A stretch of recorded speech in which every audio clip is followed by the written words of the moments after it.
ማለዳ የመጣ ስታነቃኝ እንደምን አደራችሁ ክቡራትና ክቡራን የምፅዓቱ አዋጅ ነጋሪ አገልግሎት አድማጮቻችን፣ ሰላም ለእናንተ ይሁን። የማለዳ ቁርሳችንን አሁን ጀምረናል። አዘጋጅ እና አቅራቢ ፓስተር አለማየሁ ነሞ። መልካም ጊዜ ሆነላችሁ። ከሕይወት ምንጭ ውሃ ስታረካኝ። ሰላም ጤና ይስጥልን፣ እንደምን አደራችሁ። ይህ በምፅዓቱ አዋጅ ነጋሪ አገልግሎት እየተዘጋጀ የሚቀርብላችሁ የማለዳ ቁርስ ፕሮግራማችን ነው። ወደ ዛሬ የማለዳ ቁርስ ፕሮግራም ከማለፋችን በፊት እግዚአብሔር አምላካችንን አብረን አመስግነን ወደ ዛሬው የማለዳ ቁርስ እናልፋለን። የዘላለም አምላክ እግዚአብሔር ሆይ ስለተሰጠን ስለዚች ተባረከች ቀን በኢየሱስ ክርስቶስ ስም እናመሰግንሃለን። ኖ ደግሞ በዚህች ዕለት መልካምነትህን፣ በጎነትህን፣ ምሕረትህንና ቸርነትህን በሕይወታችን ስለምትገልጥ ክብር ምስጋና ከዘላለም እስከ ዘላለም ለታላቁ ስም ይሁን። ያንተ ምሕረት፣ ያንተ ቸርነት፣ ያንተ በጎነት ከኛ ጋር ነውና እግዚአብሔር ሆይ በነገር ሁሉ እንድትረዳን፣ እንድታግዘን፣ አቅምና ጉልበት እንድትሆነን በኢየሱስ ክርስቶስ ስም እንጠይቃለን። ነው ደግሞ በዚህ ዕለት ሕያውና ቅዱስ የሆነውን የተባረከውን ይህንን ቃልህን በኢየሱስ ክርስቶስ ስም እንድታስተምረን በመንፈስህም እንድትገልጥልን ከቃልህ ስልጣን የተነሳ በሕይወታችን ታላቅ ሥራ እንዲሠራ በኢየሱስ ስም እንጠይቃለን። ቃልህ መንፈስ ነው ሕይወትን የሚሰጣል ተብሎ እንደተጻፈ እግዚአብሔር ሆይ ሕይወታችንን እንዲያለመልመው፣ አዲስን መንገድ እንዲያሳየን፣ ዓይኖቻችንን እንድትከፍትልን በኢየሱስ ክርስቶስ ስም እንጠይቃለን። ስለ ሁሉ ነገር እናመሰግንሃለን። ይህ ቃልህ የተባረከ ይሁን። ክብሩ ደግሞ ከዘላለም እስከ ዘላለም ለታላቁ ስምህ ይሁን። ስለ ሁሉ ተመስገን። በኢየሱስ ክርስቶስ ጌታና ጻድቅ ስም አሜን። እንግዲህ እየተመለከትን ያለነው የፊልጵስዩስ መጽሐፍ ምዕራፍ 2 ነው። በትናንትና 2 ቁጥር 6 ነበር የተመለከትነው።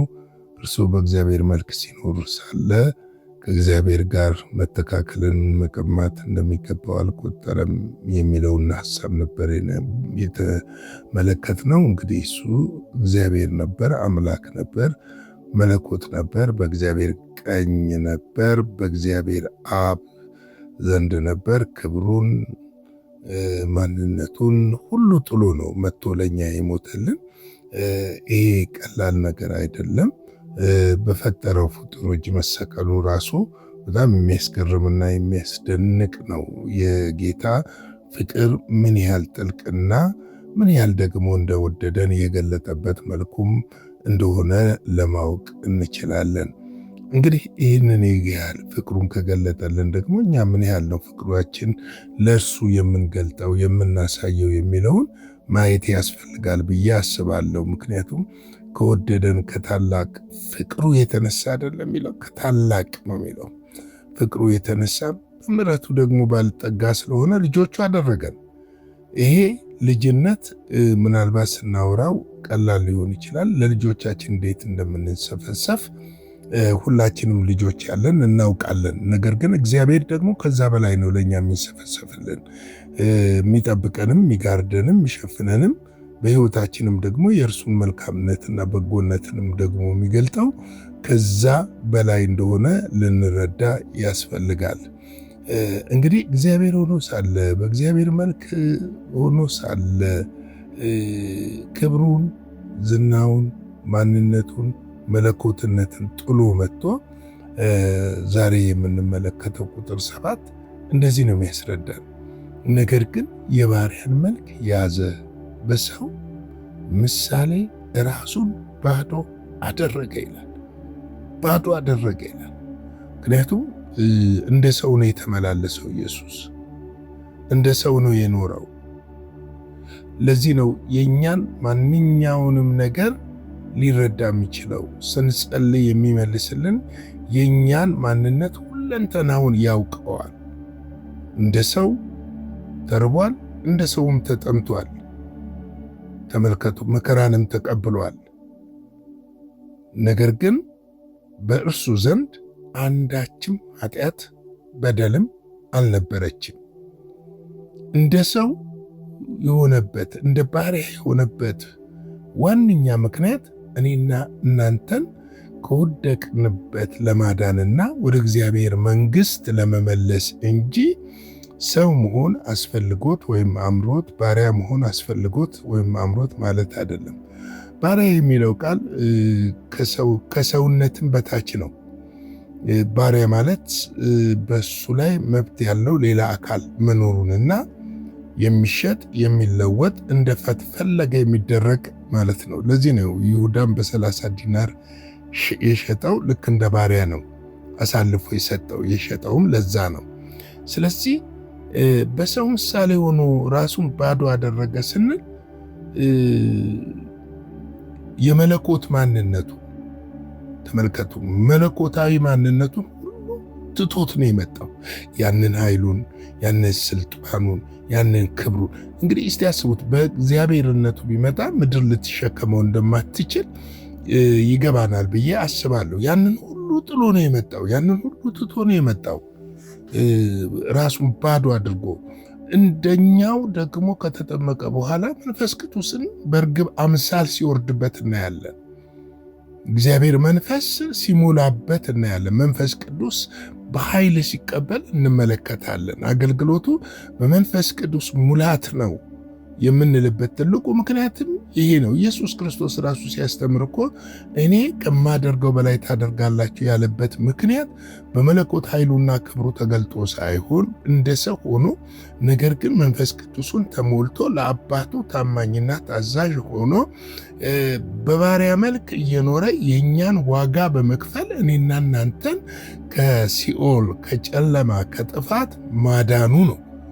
ያንን ነው የሚነግረንና ምን ያህል ክብሩን ትቶ እንደመጣ፣ ምን ያህል ዝቅ እንዳለ፣ ምን ያህል እንደተዋረደ፣ ሲተፉበት፣ ልብሱን ዕጣ ሲጣጣሉበት፣ ሲገርፉት፣ ያ ሁሉ ነገር የሆነው እንደ ባሪያ ስለሆነ የኔና የእናንተን የኃጢአት ዋጋ ለመክፈል ነው።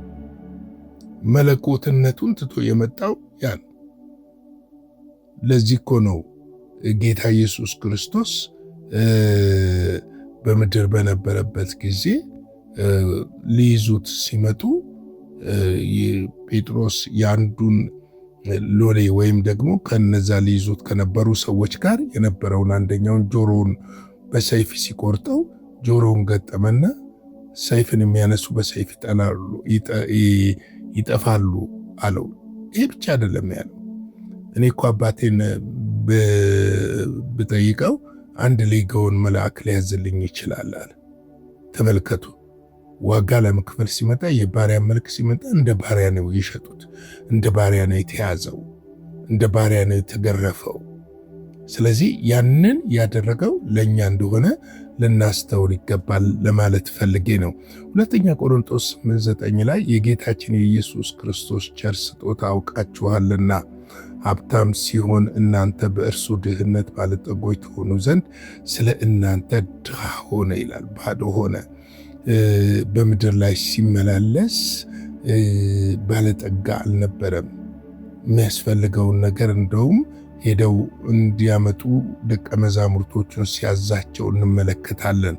ነገር ግን ደግሞ አንዳንድ ቦታ ላይ በተአምራት ሕዝቡን ሲመግብና ሲያበላ ሲያጠጣም እንመለከታለን።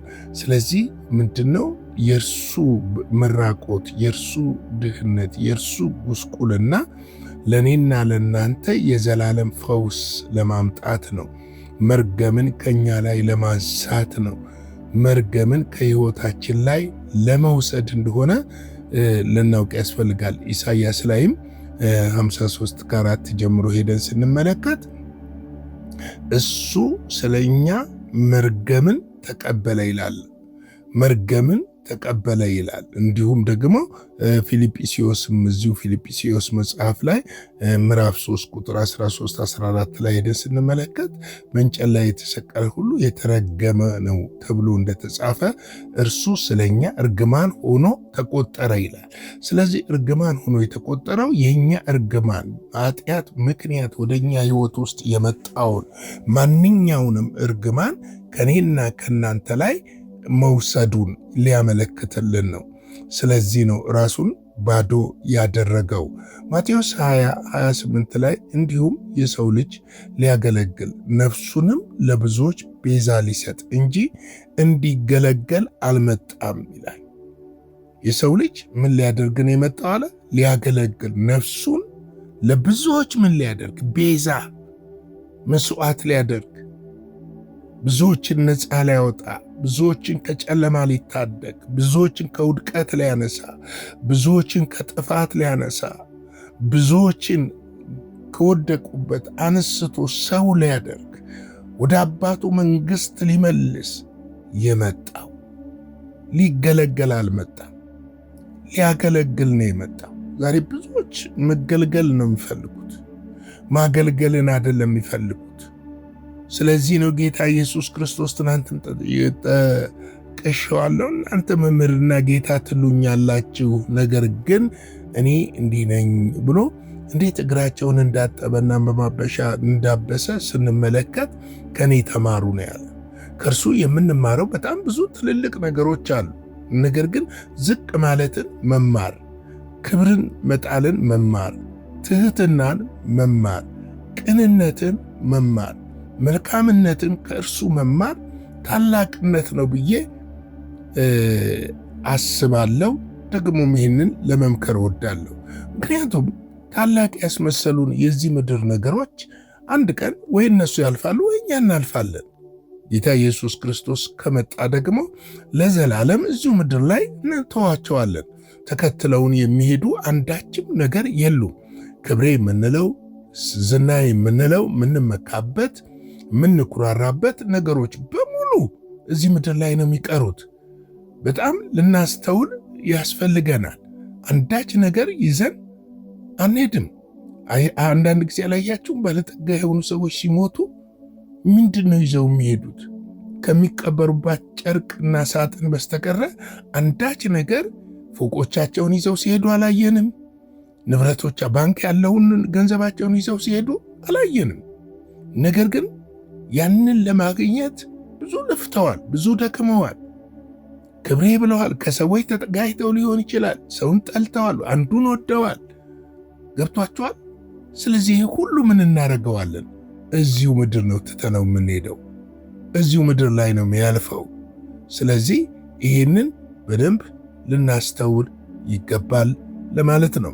ዮሐንስ 1:14 ላይ ቃልም ሥጋ ሆነ፣ ጸጋና እውነትን ተሞልቶ በእኛ አደረ፣ አንድ ልጁ ከአባቱ ዘንድ እንዳለው ክብር የሆነውን ክብሩን አየን ይላል። እንግዲህ አንድ ልጁ በእኛ መካከል እንዳደረና የአባቱን ክብር በእኛ መካከል ሊገልጥ እንደመጣና ስለ አባቱ ክብር እንደተረከልንና ስለ አባቱ እንዳስተማረን መጽሐፍ ቅዱሳችን በግልጽ ይነግረናል። እኛም ዛሬ የክርስቶስን ክብር መግለጥና ስለ ክርስቶስ ማስተማር እንጂ ዝቅ ብለን ስለ ራሳችን ማስተማር ማንንም ወደ እግዚአብሔር መንግሥት አያስገባምም፣ አይጠቅምምም፣ አያንጽምም።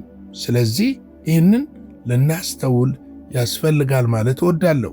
ሮሜ 8:3-4 ላይ ደግሞ ከሥጋ የተነሳ ስለ ድካም ለሕግ ያልተቻለውን እግዚአብሔር የገዛ ልጁን በኃጢአተኛ ሥጋ ምሳሌ በኃጢአትም ምክንያት ልክ አድርጓልና እንደ መንፈስ ፍቃድ እንጂ እንደ ሥጋ ፍቃድ በምንመላለስ በእኛ የሕግ ትእዛዝ ፍጹም ዘንድ ኃጢአትን በሥጋው ኮነነ ይላል። ይፈጸም ዘንድ ኃጢአትን በሥጋው ምን አደረገ? ኮነነ ይላል። የሚገርም ነው። እርሱ ሁሉን የሚችል ሆኖ ሳለ የሁላችን ኃጢአት በእርሱ ላይ ያደረገ እግዚአብሔር።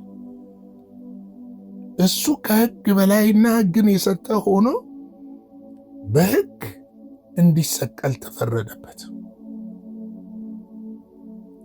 የገዛ ልጁን ይላል በኃጢአት ሥጋ ምሳሌ በኃጢአት ምክንያት ልኮ አድርጓልና ይላል። በጣም ነው የሚገርመው። በኃጢአት ምሳሌ ነው ያደረገው። በኃጢአት ተምሳሌት አድርጎ ነው መስቀል ላይ ያዋለው። የሁላችንን ኃጢአት ስለተሸከመ ፊቱን እንኳን አዞረበት። አባቴ ለምን ተውከኝ አለው።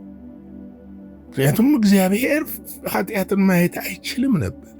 ስለኛ ዋጋ መክፈል ደግሞ ክርስቶስ ነበረበት። ስለኛ መዋረድ፣ ስለኛ ክብሩ መጣል፣ ስለኛ ዋጋ መክፈል ነበረበትና ነው። ዕብራውያን 2:17 ላይ ስለዚህ የሕዝብን ኃጢአት ለማስተሰረይ ለእግዚአብሔር በሆነ ነገር ሁሉ የሚመርና የታመነ ሊቀ ካህን እንዲሆን በነገር ሁሉ ወንድሞቹን ሊመስል ተገባው ይላል። ወንድሞቹ ብሎ የሚጠራው እኛን ነው። እኛን ይመስል ዘንድ በነገር ሁሉ ተገባው ብሎ ይናገራልና እንግዲህ ለዚህ ነው የባሪያን መልክ የያዘው ክብሩን ትቶ የወረደውና ይህንን ቃል በደንብ ልናስተውል ያስፈልጋል። ለዛሬ ያለኝን የማለዳ ቁርስ በዚህ ገታለው።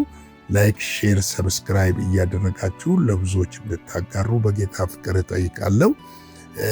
አጭር ጸሎት እንጸልይና የዛሬን የማለዳ ቁርስ በዚህ ልግታ። የዘላለም አምላክ እግዚአብሔር ሆይ ስላስተማርከን ስለዚህ ሕያውና ቅዱስ ቃልህ እናመሰግናለን። ይህ ቃል በሕይወታችን ውስጥ እንዲሰራ በእኛ ያለ ማንኛውም እግዚአብሔር ክፋትና መርገም ሁሉ ከስጋችን የተነቀለ እንዲሆን በኢየሱስ ስም ጸልያለሁ። እጅ በእኛ ላይ እንድትሆን በኢየሱስ ክርስቶስ ስም እጠይቃለሁ። በነገር ሁሉ አቅም፣ ጉልበት፣ ብርታት እንድትሆነን በኢየሱስ ስም እጠይቃለሁ። ይህንን ቀን ደግሞ ባርክልን፣ ከክፉ ሁሉ ጠብቀን፣ በደም ሸፍነን፣ በኢየሱስ ጌታ ድንቅ ስም አሜን።